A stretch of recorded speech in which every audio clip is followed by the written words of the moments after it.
In the early hours of December 13th, 1990, the body of Mary Lou Pratt was found in a residential street in far South Dallas. She was partially nude. Her arms were laid out above her head, posed, deliberate, as if she had been arranged. She had been shot once, at close range, in the back of the head with a .44 caliber weapon. Beaten. Left in the open where she would be found quickly. Officers arrived at the scene in the dead of night. At first, the killing seemed like a tragedy of the streets, brutal, cruel, but not unusual. Not yet. It was the autopsy that changed everything. When the medical examiner opened Mary Pratt's eyelids to record the color of her eyes, standard procedure in every autopsy, what he found stopped him cold. Both eyes. Removed. Not torn. Not damaged. Surgically excised. Lifted clean from the sockets with a precision that defied belief. The FBI was contacted immediately. Their answer was unambiguous. In decades of studying violent crime, nothing like this had ever been documented. A killer had walked into the night with Mary Pratt's eyes, and the city of Dallas had no idea what was coming. 50 years before Mary Pratt's body was found in those South Dallas streets. Oak Cliff was a different place. Safe. Quiet. The kind of neighborhood where families raised children and thought nothing of it. It was here, in the early 1940s, that a couple named Fred and Dell Albright brought home a baby boy. Charles Frederick Albright had been born in Amarillo, Texas, on August 10th, 1933, adopted at approximately 3 months old. Dell Albright was not an ordinary mother. She was educated, strict, controlling, and fiercely devoted to shaping her son into something, anything, other than what she feared he might become. Rules that came with severe consequences for breaking them. One of the few things mother and son shared, truly shared, was a passion for taxidermy. Together they would collect dead animals from the neighborhood, squirrels, birds. They would clean them, restore them, sew them back up. And then came the final, defining step. The eyes. For every stuffed animal, you needed glass eyes, beautiful, lifelike marbles, available from taxidermy suppliers. But Dell Albright was a frugal woman. She refused to buy them. Instead, she made her son use buttons from her sewing box. The boy grew up obsessed with eyes, with what they represented, with what he was denied. He would spend a lifetime trying to collect what he never had. As a young man, Charles Albright could have been anything. He was gifted, charismatic, magnetic.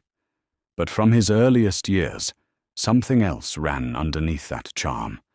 A willingness to take what wasn't his. A disregard for rules. By his late teens, Albright had already been arrested, breaking into a jewelry store, stealing a watch, imprisoned for a year at 17. But on his release, he pivoted. He went to Arkansas State Teachers College in Conway, Arkansas, and he became, by every outward measure, a star. He was also, those who knew him agreed, a legendary prankster. One story in particular would only take on its true weight years later. Nobody laughed about it later. The charm was real. The intelligence was real. But so was something else, something that ran deep, dark, and consuming in Charles Albright, a man who could falsify academic credentials to land a high school teaching job east of Dallas, coach the football team, earn the admiration of his students, then one day behave inappropriately toward a young girl from a church family, and walk away with only probation. Compartments. Charles Albright's whole life was built on compartments, each one sealed off from the others, each one with its own rules, its own morality. In one compartment, the aging charmer, the familiar face in the neighborhood, a man his softball team enjoyed having around. In another, a hidden life in run-down motels off the interstate, visiting women in Oak Cliff, supplying them with drugs, restraining them, subjecting them to violence. And one other compartment, the one nobody knew about. Not yet. 2 years before Mary Pratt was killed, Oak Cliff had already seen something that, in hindsight, would chill investigators to the bone. In October 1988, a 30-year-old woman named Rhonda Bowie was found dead in the Oak Cliff neighborhood. She had been stabbed multiple times. Her eyes had not been removed. But she had been targeted, tracked, and discarded. Charges were eventually brought, then dropped. Rhonda Bowie's murder would remain, in the legal sense, unsolved. But those who studied Charles Albright would later point to it as exactly what it appeared to be. A man in the process of becoming something dangerous, still learning, still evolving. February 10th, 1991.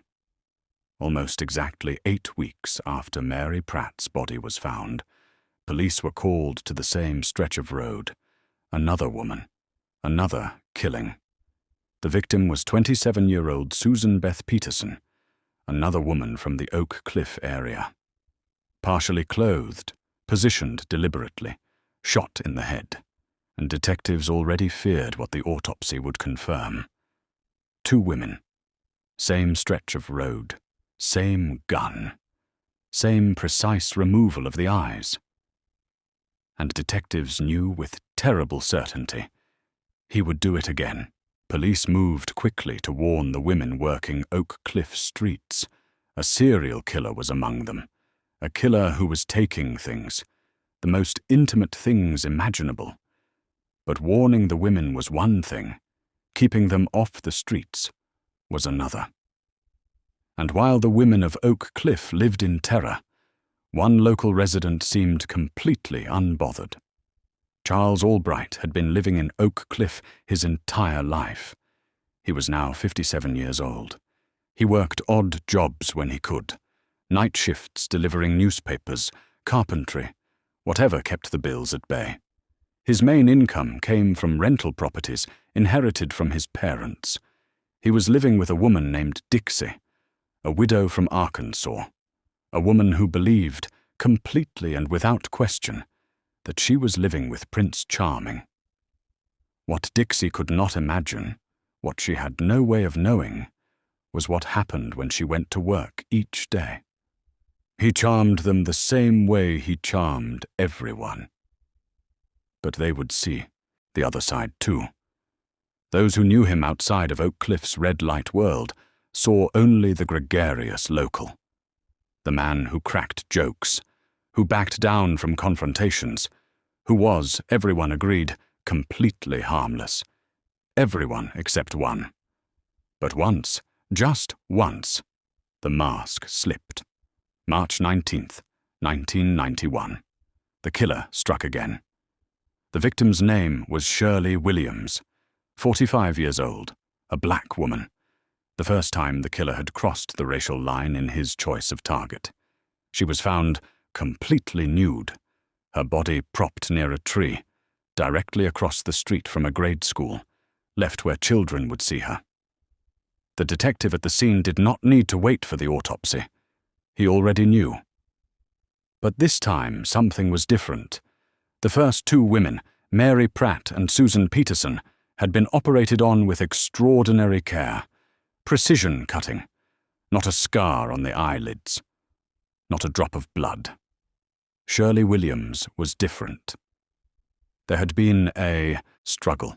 Shirley Williams had fought back, and in his haste, the killer had made a mistake. Embedded in the skin around her right eye, the broken tip of an X-Acto blade. A clue. The streets of Oak Cliff went silent. With 3 women dead and a city in lockdown, Detectives Smith and Matthews worked every lead they had, The girls who were still talking to police gave them the most important thread. A description. An older white male. A dark station wagon. Salt and pepper hair. Very strong. Very muscular. Salt and pepper hair. It matched a description officers had heard before. From a woman named Veronica Rodriguez. Veronica claimed she had fled the scene barefoot, partially clothed, across an open field, hiding inside a drainage pipe while the attacker called her name in the darkness. Officers had been skeptical. Veronica had a history of unreliable statements. But when they ran down the address she had eventually taken shelter at, a rental property in Oak Cliff, something caught their eye.